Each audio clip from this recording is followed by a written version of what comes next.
231।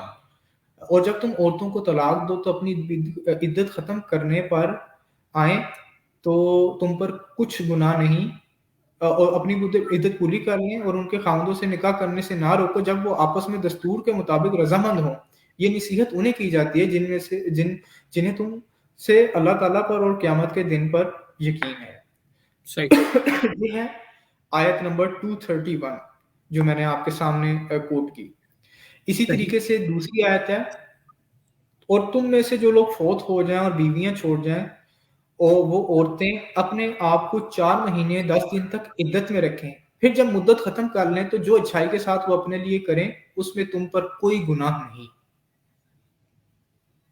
تیسری آیت نمبر 235 ہے جی، کہ اور عقد نکاح جب تک عدت ختم نہ ہو جائے پختہ نہ کرو، یعنی کہ تب تک نکاح نہ کرو جب تک عدت ختم نہ ہو جائے۔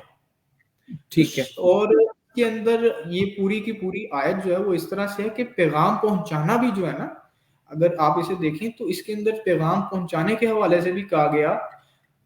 یہ آیت نمبر 235 ہے، میں شروع سے پڑھتا ہوں۔ جی وَلَا پلیز، جُنَاحَ عَلَيْكُمْ فِي أَرَدْتُمْ، اور تم پر کوئی گناہ نہیں کہ تم اشارتاً ان عورتوں سے نکاح کی بابت کہو یا دل میں پوشیدہ ارادہ کرو۔ اللہ تعالیٰ کو علم ہے کہ تم ضرور ان کو یاد کرو گے لیکن ان سے پوشیدہ وعدے نہ لو۔ سب سے پہلی بات ہے نکاح کرنا تو دور کی بات ہے، عدت کے اندر نکاح کا پیغام پہنچانا بھی کہ میں آپ سے نکاح کرنا چاہتا ہوں یہ بھی جائز نہیں ہے۔ ہاں اللہ اکبر، اشارت کہہ لو کوئی گناہ نہیں ہے، یا تم دل میں ارادہ کر لو کوئی گناہ نہیں ہے، لیکن اللہ نکاح کا پیغام پہنچانا وہ اسلام نے منع کر دیا۔ ابھی یہاں واہ، پہ تو ہم یہ بات کر رہے تھے نا کہ کیا عدت کے اندر نکاح کرنا یہ irregular ہوگا یا باطل ہوگا یا فاسد ہوگا۔ قرآن مجید کی آیت 235 کہہ رہی ہے کہ یہاں پر تو اشارتاً بات کرنا ٹھیک ہے لیکن پیغام بھی نہ پہنچاؤ۔ ہاں یہ اور بات ہے کہ تم بھلی بات بولا کرو، اور عقد نے کہا جب تک عدت ختم نہ ہو جائے پختہ نہ کرو۔ اب آپ دیکھیں جب اسلام میں اس چیز کی ممانت آ گئی، قرآن مجید نے ایکسپریسلی اس چیز کو منع فرما دیا، تو جو قرآن مجید منع فرما دے وہ حرام ہو جاتا ہے، اس کے اندر بالکل، گنجائش باقی نہیں رہتی۔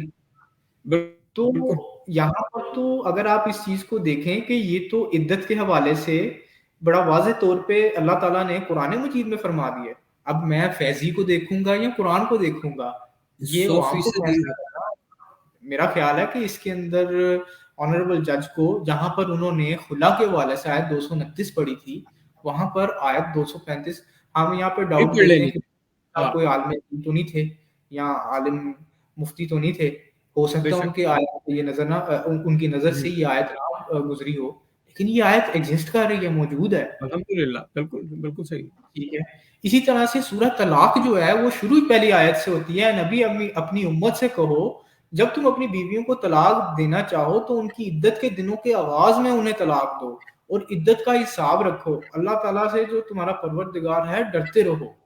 اسی بے طرح شک، آیت نمبر 2 ہے، بس جب یہ عورتیں اپنی عدت کرنے کے قریب پہنچ جائیں تو یا انہیں باقاعدہ یا تو قاعدہ کے مطابق اپنے نکاح میں رہنے دو یا دستور کے مطابق انہیں الگ کر دو۔ اب آپ دیکھیں کہ یہ آیت کتنی واضح طور پہ دلیل ہے کہ عدت کے دوران، کیونکہ اس کے اندر جہاں پہ طلاق رجعی ہوگی وہاں پر یہ گنجائش موجود ہے کہ وہ لوگ آپس میں ایک دوسرے کے ساتھ مل سکتے ہیں، دوبارہ سے پیچ اپ ہو سکتا ہے وداؤٹ اے سیپریٹ کوئی راستہ نکاح۔ نکل سکتا ہے، صلح صفائی کا راستہ نکل سکتا ٹھیک ہے، ہے، بے تو شک، اب مجھے یہ بتائیں کہ جب یہ گنجائش موجود ہے تو وہ عورت دوسرا نکاح کر لے تو وہ فاسد کیسے ہو سکتا ہے، ریگولر کیسے ہو سکتا ہے؟ وہ تو وائڈ ہو جائے گا، باطل ہو جائے گا، یہ قرآن کی آیت ہے۔ ٹھیک ہے، یہ تو ہو گیا قرآن کی آیت۔ اسی طرح سے میں ایک اور آیت پڑھ دیتا ہوں۔ جی پلیز، جب تمہاری عورتیں جو عورتیں حیض سے نا امید ہو گئی، حیض مینسٹرل سائیکل کو کہتے ہیں جو ایک خواتین کے اندر ہوتا ہے، اگر تمہیں شبہ ہو تو ان کی عدت 3 مہینے ہے۔ اچھا، جس کو مینسٹرل سائیکل نہیں بھی ہے تو 3 مہینے کی عدت اس کی ہے۔ جب پوری کی، ہاں، بالکل ٹھیک ہے، صحیح، اور ان کی جنہیں حیض آنا شروع نہ ہوا ہو، اور حاملہ عورتوں کی عدت وضع حمل ہے، جب تک پریگننسی مطلب کہ ڈیلیوری نہیں جتنا ہو جاتی۔ بالکل صحیح ہے،